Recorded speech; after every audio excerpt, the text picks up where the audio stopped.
천사의 아침 방문을 찾아오신 여러분을 환영합니다.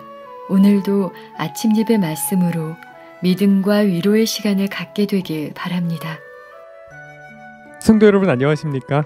오늘도 아침 예배에 찾아오신 모든 성도님들을 진심으로 환영합니다. 혹시 교회 다니는데 소망이 없다고 느끼시는 분들이 계십니까? 말씀을 듣지만 소망이 생기지 않는 분들이 있으신가요?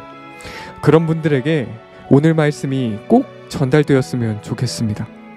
오늘 말씀을 통해서 소망을 얻고 주님께 가까이 나아가시길 간절히 바랍니다. 이제 기도하겠습니다. 하늘에 계신 아버지, 오늘 아침도 말씀으로 양심을 씻을 수 있도록 인도해 주심에 감사드립니다. 말씀을 듣고 묵상할 때 소망을 발견할 수 있도록 우리의 눈을 열어주시고 성령께서 인도해 주시옵소서. 오늘 말씀을 통해서 진리를 살펴볼 때 창조주 하나님 앞에서 말씀을 받는다는 생각으로 말씀 앞에 설 수 있도록 도와주시옵시고, 성경이 말하는 의인의 길을 갈 수 있도록 우리의 생각과 마음을 붙잡아 주시옵소서. 예수님의 이름으로 기도드립니다. 아멘. 안녕하십니까 성도 여러분. 오늘 우리가 나눌 말씀은 소망에 대한 말씀입니다. 소망을 잃어버린 분들에 대한 말씀이죠. 성도 여러분, 어떤 사람들에게 소망이 사라지게 될까요? 자기 스스로 소망이 없다고 마음으로 단정하면 그런 사람에게 소망이 사라집니다. 하나님께서는 소망이 없는 자가 없습니다. 하나님께는 모든 자가 가능성이 있습니다. 우리 스스로 절망하고 포기하지 않는 한 소망이 있는 것입니다. 하나님께 나오는 자 누구나 소망을 가질 수 있습니다. 오늘 아침 이 시간에 우리 모두 하나님께 대한 소망을 갖게 되기를 다시 간구합니다. 이사야 55장 7절 8절 오늘 본문 성경절입니다. 이사야 55장 7절 8절. 악인은 그 길을, 불의한 자는 그 생각을 버리고 여호와께 돌아오라. 자, 우리가 가던 길, 우리가 갖고 있는 생각을 버려야 됩니다. 그래야 여호와께 돌아갈 수 있다는 것입니다. 그리하면 그가 긍휼히 여기시리라. 우리 하나님께로 나오라. 그가 널리 용서하시리라.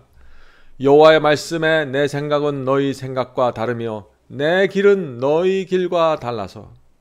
성도 여러분, 악인과 의인의 차이가 무엇입니까? 길이 다른 것입니다. 생각이 다른 것입니다. 그것이 하나님께 나오고 돌아가야만 하나님께 돌아갈 수 있는 것입니다. 자, 의인과 악인의 차이가 무엇입니까? 하나님께 돌아오는가 돌아오지 않는가의 차이입니다. 죄를 버리는가 버리지 않는가의 차이입니다. 죄를 고집하는가 고집 않는가입니다. 시험이 올 때 성령께 매달리는가 매달리지 않는가입니다. 죄를 범했을 때 회개하는가 회개하지 않는가입니다. 이것이 의인과 악인의 차이입니다. 우리가 진심으로 회개하면은 하나님과의 관계가 회복됐고 사람 사이의 관계도 다시 회복되는 것입니다. 무너졌던 신뢰가 회복되는 것입니다. 하나님께 돌아가야만 이 모든 것이 가능해지는 것입니다. 하나님께 돌아가면은 아름다운 분위기가 또 향기가 다시 회복되고 흘러나오게 됩니다. 자, 이제 본문을 살피면서 말씀 묵상을 하겠습니다. 그대의 실수와 허물이 너무 중하여 주께서 그대의 기도를 존중하지 않으며 그들을 축복하고 구원하지도 않을 것이라고 하는 것은 그대 생각이다. 자, 많은 분들이 이런 고민을 합니다. 믿기만 하면 무조건 구원받는다라고 생각하면서 살 때는 이런 고민이 없습니다. 그러나 좁은 길을 따라 주님을 신실하게 따르고 하는 사람이 죄를 범하고 잘못을 범하고 넘어지면은 내 자신에 대해서 자꾸 실망하게 되고 좌절하게 되는 것입니다. 그래서 좁은 길을 가는 분들이, 순종하는 복음을 받아들인 분들이 깊은 고민에 빠지게 되는 것입니다. 그래서 내가 이제 죄를 범했으니 이제 나는 기도해도 하나님께서 받아주지 않을 것이라고 생각하는 것이죠. 성도 여러분, 그렇게 생각하시면 안 됩니다. 하나님은 그런 분이 아닙니다. 성도 여러분, 어떤 상황에서도 어떤 경우에도 중요한 것은 하나님께 돌아오는 것입니다. 탕자가 돼지우리에 앉아 있으면서 한탄만 하고 좌절해 있으면 소망이 없었을 것입니다. 하나님께서 그를 도와주실 수 없었습니다. 그러나 그가 하나님께 돌아온 것입니다. 하나님의 사랑과 자비를 생각하면서 그분께 돌아왔죠. 돌아와서 죄를 고백하고 하나님의 용서를 받은 것입니다. 그래서 마음에 평안이 생긴 것입니다. 우리도 마찬가지입니다. 우리가 자녀를 기를 때 자녀들이 실수하고 넘어졌다고 해서 좌절하고 날마다 한숨만 쉬면 어떻게 될까요? 우리 부모의 마음이 참 아픈 것입니다. 우리 부모가 원하는 것은 그런 것이 아니죠. 부모가 원하는 것은 무엇입니까? 죄를 범하고 넘어진 자녀들이 부모에게 찾아와서 자초지종을 말하고 고백하고 다시는 내가 그런 짓을 하지 않겠습니다 라고 회개하는 모습을 보는 것이 부모의 마음에 가장 큰 기쁨이 아니겠습니까? 자녀들이 그런 모습을 볼 때 우리 마음속에 하나님께 대한 감사가 생기고 자녀들과 함께 또 길을 걸어가게 되는 것입니다. 자, 본문을 읽겠습니다. 그대가 예수께 더 가까이 가면 갈수록 그대 자신의 눈에 결함이 더욱더 많이 보일 것이다. 참 이상하죠? 예수님께 가까이 가면 갈수록 우리 자신의 문제와 결함이 눈에 점점 더 분명하게 많이 보이게 될 것이라고요. 왜냐하면 그대의 시력이 영적인 시력입니다. 그대의 영적인 시력이 더 선명해지고 그대의 불완전함이 그분의 완전하신 본성과 대조되어 더 크고 분명하게 보일 것이기 때문이다. 그러나 낙담하지 말라. 이것은 사탄의 기만이 그 힘을 잃었으며 하나님의 성령의 소생케 하는 감화가 그대를 일깨우고 있으며 그대의 냉담과 무관심이 사라지고 있다는 증거이다. 이것은 정말 놀라운 말씀입니다. 내가 내 자신의 문제와 내 성품의 부족함과 내 결함을 보면 볼수록 그것이 무슨 뜻이라고 했어요? 내가 예수께 더 가까이 나가고 있다는 증거라고 하는 것입니다. 그래서 낙담하지 말라는 것입니다. 사탄은 우리 자신의 문제를 보여주면서 우리를 낙담하게 하고 좌절하게 하려고 하지만은 그렇게 하면 안 되는 것이죠. 우리가 우리 자신의 문제와 죄를 정확하게 본다는 것은 사탄의 기만에서 빠져나온다는 증거라는 것입니다. 전에는 사탄의 기만에 빠졌기 때문에 죄를 범해도 그것이 죄인지도 모르고 괴롭지도 않았습니다. 양심이 죽어있기 때문에 내가 죄를 범해도 전혀 괴롭지 않았습니다. 그러나 사탄의 기만에서 빠져나오기 시작하면은 진리를 정확하게 보기 시작하면은 양심이 살아서 움직이게 되는 것입니다. 양심이 진리의 말씀에 의해서 씻겨지면서 예민해지는 것입니다. 그래서 고민에 빠지게 되는 것입니다. 자, 여기서 사탄의 기만에 빠져나올 때라고 했는데 그것이 언제일까요? 거짓 복음을 믿었다가 빠져나오는 때를 말하는 것입니다. 성도 여러분, 오늘 우리 아침에 우리 자신에 대해서 양심적으로 좀 정직하게 되기를 바랍니다. 예정론을 믿으면은, 자, 예정론이 무엇입니까? 모든 사람이 이 세상에 태어날 때 하나님께서 구원과 멸망을 미리 결정해 놓으셨다는 것이죠. 그런 식으로 믿으면은 죄에 대해서 고민할 필요가 없는 것입니다. 모든 것은 하나님의 예정에 의해서 결정되기 때문에 내가 죄를 짓든 죄를 짓지 않든 상관없는 것입니다. 나는 하나님께서 정하신 예정대로 구원받는 것입니다. 내가 교회 다니기만 하면 말이죠. 그렇게 될 때는 죄에 대한 고민이 없다는 것입니다. 내 자신의 정확한 문제와 결함을 볼 수 없다는 것이죠. 자, 믿기만 하면 구원받는다는 복음 오늘날 기독교에 많죠? 십자가 은혜가 내 모든 죄를 덮어줌으로 더 이상 죄와 불순종에 대해서 고민할 필요가 없다라는 그런 복음 말이죠. 죄와 불순종에 대한 고민을 사라지게 하는 거짓 복음입니다. 적당히 타협하면서 살아도 마음이 늘 편하게 되는 그런 복음이죠. 그러나 그런 거짓 복음으로부터 빠져나와서 진리가 무엇인지 정확하게 보기 시작하면 주님께 가까이 가게 되고 내 부족함이 분명하게 보이게 된다는 것입니다. 그런 사람들은 죄를 범할 때마다 진리가 무엇인지를 알기 때문에 십자가의 은혜와 사랑이 무엇인지 알기 때문에 너무나 죄송하고 부끄럽게 되는 것입니다. 그래서 나를 자꾸 책망하게 되는 것입니다. 그러나 그것은 성령께서 우리 속에서 역사하고 있다는 증거라는 것입니다. 성도 여러분, 이것을 잊지 마시기 바랍니다. 진리를 정확하게 보지 못하면은 내가 주님과 멀리 떨어져 있으면 그런 성령의 역사가 일어날 수가 없는 것입니다. 그러나 주님께 가까이 가고 진리를 점점 더 분명하게 보면 내 삶 속에 있는 죄들이 보이고 불순종이 보이게 됩니다. 그리스도를 닮지 않는 나의 못된 기질과 성품이 보이게 되는 것입니다. 그래서 우리가 괴로움에 빠지고 고통에 빠지는 것이죠. 그러나 그때 성령께서 우리에게 오셔서 역사하셔서 희망을 주시고 용기를 주시고 다시 의의 길로 인도하신다는 것입니다. 성도 여러분, 그러므로 용기 내시기 바랍니다. 의의 길로 걸어갈 때 죄에 대한 고민이 깊어지는 것은 당연한 것입니다. 그러나 쭈그리고 앉아서 고민만 하면 되는 것이 아닙니다. 주 앞에 나가 죄를 용서받고 회개해야 되는 것입니다. 그리고 다시 일어나 감사와 충성으로 걸어가야 되는 것이죠. 자, 잠언서 24장 16절에 그래서 이런 말씀이 있습니다. 대저 의인은 7번 넘어질지라도 다시 일어나려니와 악인은 재앙으로 말미암아 엎드러지느니라. 자, 의인은 7번 넘어져도 다시 일어난다고 했습니다. 무슨 뜻인가요? 의인은 넘어져도 뻔뻔스럽게 살아간다는 뜻인가요? 그런 뜻이 아니죠. 의인은 넘어질 때마다 말할 수 없이 괴롭습니다. 이 양심이 말씀으로 씻겨졌기 때문에 괴로운 것입니다. 너무나 괴롭기 때문에 의인은 죄와 점점 더 멀어지는 것입니다. 죄를 미워하고 혐오하게 되는 것입니다. 성도 여러분, 의인이 이렇게 넘어질 때마다 다시 일어날 수 있는 이유가 무엇일까요? 회개하고 죄를 버리고 용서받기 때문입니다. 의인은 넘어질 때마다 자신의 문제가 무엇인지 깨닫습니다. 그래서 그 문제가 반복되지 않게 하기 위해서 겸손하게 자신을 낮추게 되는 것입니다. 의인의 이런 태도 때문에 성령께서 그 영혼을 회복시켜 줄 수 있는 것입니다. 성도 여러분, 의인도 죄를 범하고 악인도 죄를 범하는 것처럼 겉으로 보이죠? 그러나 실제로 그들 마음속에서 이루어지는 경험은 전혀 다른 것입니다. 의인은 넘어지고 쓰러질 때마다 교훈을 받습니다.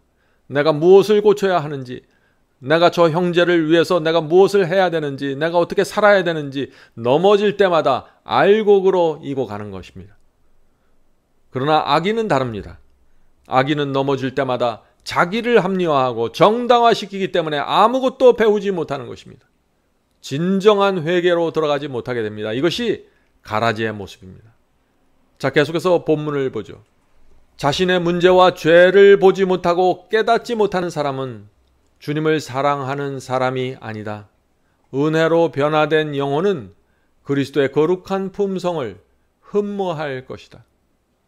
성도 여러분, 이것이 중요합니다. 주님을 진심으로 사랑하는 사람, 은혜 아래 거하는 사람은 그리스도의 품성을 사모하게 되는 것입니다. 지옥까지 안으려고 죄를 안 짓는 게 아니라 그리스도의 품성을 사모하고 그것을 따라가기 때문에 죄가 싫어지고 멀어지는 것입니다.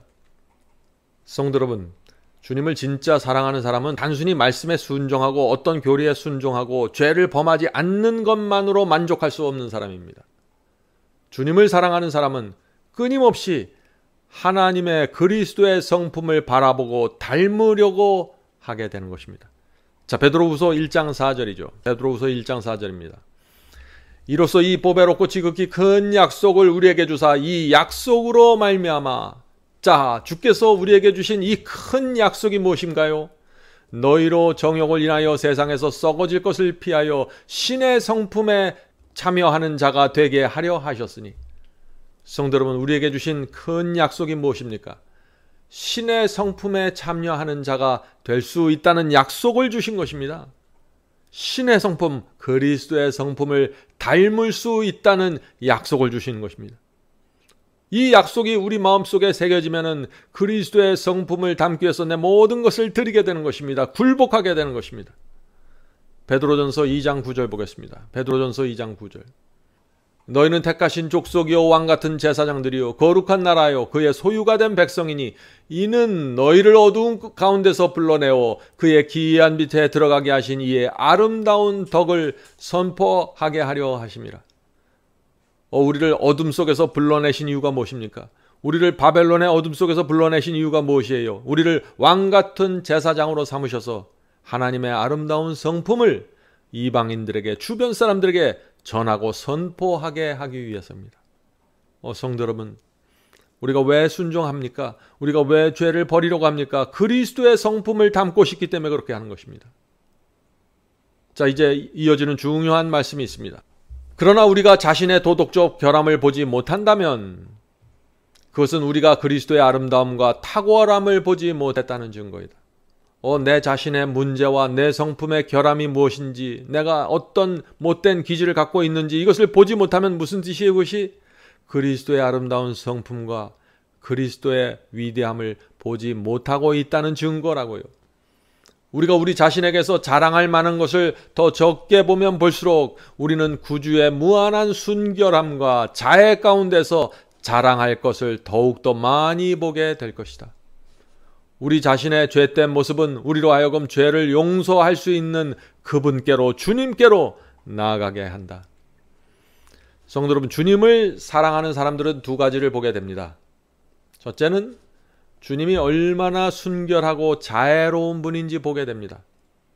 주님의 사랑과 자비가 얼마나 많은지 보게 되는 것입니다. 주님을 사랑하면 그것이 눈에 들어온다는 것입니다. 주님의 사랑과 자비를 정확하게 보니까 주님을 사랑하게 되는 것입니다. 자, 둘째는 내가 얼마나 죄된 사람인지 보게 됩니다. 주님을 정확하게 보니까 내가 얼마나 죄된지를 보게 되는 것이죠. 주님을 사랑하면 할수록 내가 얼마나 부족한지 깨닫게 됩니다.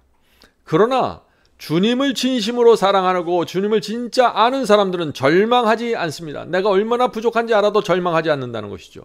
왜 그럴까요? 주님의 사랑과 자비가 얼마나 깊고 큰지 알기 때문입니다. 아버지를 알기 때문이죠. 주께서 나를 얼마나 용서해 주려고 기다리고 계신지 알기 때문입니다. 그래서 당자처럼 주님께 달려가게 되는 것입니다. 그리고 당자가 받은 그 용서를 나도 받고 아버지를 위해서 온 마음을 다해 충성과 감사의 생애를 살게 되는 것입니다. 이것이 성경이 말하는 복음입니다. 자, 계속해서 본문 읽겠습니다. 하나님께서는 인간이 인간을 취급하듯이 우리를 취급하지 않으신다. 하나님의 생각은 자비와 사랑과 가장 부드러운 동정으로 가득 차 있다. 주님은 풍성하게 용서하실 것이다. 하나님께서는 내가 짙은 구름에 사라진 같이 그대의 허물을 제하여 버렸다고 말씀하신다. 하나님은 이렇게 용서하기를 좋아하시는데 우리는 죄를 범한 우리의 형제와 자매를 어떻게 바라봅니까? 많은 경우에 정죄합니다. 지난번에 범한 그 죄를 또 범했구나 하면서 한심하게 쳐다보죠. 지난번에 그 죄를 범했는데 이번에 또 그 죄를 범했다고 책망하는 것입니다. 그러나 하나님께서는 그렇게 우리를 바라보지 않는다는 것입니다. 우리를 용서해 주실 때마다 한 번도 죄를 범한 적이 없는 그런 사람처럼 우리를 대해 주시고 죄를 사해 주신다는 것입니다. 얼마나 감사합니까? 하나님의 사랑과 자비에 거기에 우리의 소망이 있는 것입니다. 자, 계속해서 읽겠습니다. 위를 쳐다보라. 시험과 시련을 당하고 낙담에 처한 그대들이여 위를 쳐다보라. 쳐다보는 것이 항상 안전하다. 어디에 안전이 있다고 했습니까? 위를 쳐다보는 것이 안전하다고 한 것입니다. 나를 바라보고 사람들을 바라보면 실망과 낙담의 늪에 빠지게 됩니다. 빠져나올 수 없습니다. 그러므로 어떤 상황에서도 위에 계신 주님을 바라봐야 하는 것입니다. 계속해서 읽겠습니다. 확실한 것은 아무것도 없다. 그러나 그대 위에 있는 하늘은 조용하고 일정하다. 위로 오르는 모든 자들에게 하나님의 도우심이 있다. 무한하신 분의 손은 강한 힘으로 그대를 붙잡고자 하늘의 성체를 넘어 내뻗으신다. 만일 그들이 믿음으로 당신을 바라보면 힘센 조력자께서는 가장 실수가 많고 가장 죄된 자를 축복하고 일으키며 용기를 주기 위해 가까이 계실 것이다. 그러므로 죄인은 위를 쳐다봐야 한다. 성도 여러분, 오늘도 위를 바라보시길 바랍니다. 여러분이 지금 처한 상황이 아무리 힘들고 아무리 큰 죄에 빠져 있을지라도 위를 바라보면은 소망이 생깁니다. 넘어지고 쓰러졌을지라도 위를 바라보십시오.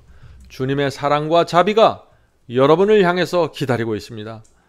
시편 37편 23절 24절입니다. 시편 37편 23, 24. 여호와께서 사람의 걸음을 정하시고 그의 길을 기뻐하시나니 그는 넘어지나 아주 엎드러지지 아니함은 여호와께서 그의 손으로 붙드심이로다. 이것이 오늘 하나님께서 우리 모두에게 주시는 약속입니다. 우리가 살아가면서 넘어질 수 있습니다. 그러나 엎어져서 그냥 누워있으면 안 되는 것입니다. 빨리 일어나서 하늘 아버지께 달려가야 됩니다. 주님의 손을 붙잡고 일어나시길 바랍니다. 오늘도 우리 모두 하늘 아버지 바라보면서 힘차게 살게 되길 간절히 바랍니다. 자, 이제 기도하겠습니다. 하늘에 계신 저희들의 아버지, 저희가 많이 넘어지면서 좌절하고 깊은 낙담에 빠진 적이 많이 있습니다. 주여, 그럴 때마다 저희가 하나님의 사랑과 자비를 보면서 다시 일어설 수 있도록 도와주시옵소서. 주께서 내뻗으신 그 손을 붙잡을 수 있도록 도와주시옵소서. 하늘에 계신 아버지, 우리가 우리의 자신의 성품의 부족함을 본다는 것은 진리를 정확하게 깨달았기 때문이고 하나님의 성품과 그리스도의 성품을 정확하게 보았기 때문입니다. 성령께서 저의 마음을 그렇게 일깨워 주셔서 감사합니다. 죄를 범할 때 고통스럽지만 주 앞에 나가 다시 회복되고 치유될 수 있도록 도와주시옵소서. 오늘 아침 예배 드리는 많은 영혼들 중에서 혹시 절망하고 낙담 가운데 빠진 영혼들, 죄에 붙잡혀서 포기하려고 하는 영혼들이 있습니까? 주께서 불쌍히 여겨주시고 성령으로 그들을 위로해 주시고 위를 바라볼 수 있도록 도와주시옵소서. 하늘에 계신 아버지, 오늘 아침 예배를 통해서 저희들의 영혼이 다시 살아나고 치유될 수 있도록 역사해 주시옵소서. 예수님의 이름으로 간절히 기도드립니다. 아멘.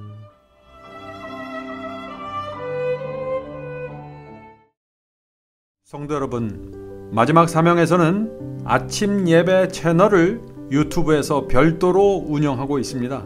아침 예배 채널에서는 매일 새벽 4시에 예배 영상이 올려지고 있으며 특별히 아침 9시에 생방송 예배가 진행됩니다. 아침 9시 생방송 예배가 아침 예배 채널의 독특한 특징입니다. 원하시는 분들은 유튜브에서 아침 예배 채널을 별도로 구독 신청하여 주시면 저희와 함께 생방송으로 아침마다 예배 드릴 수 있습니다. 매일 아침마다 하나님의 말씀으로 저희 모두가 주 앞에 나와 예배 드리는 신앙으로 함께 나가게 되길 간절히 바랍니다. 감사합니다.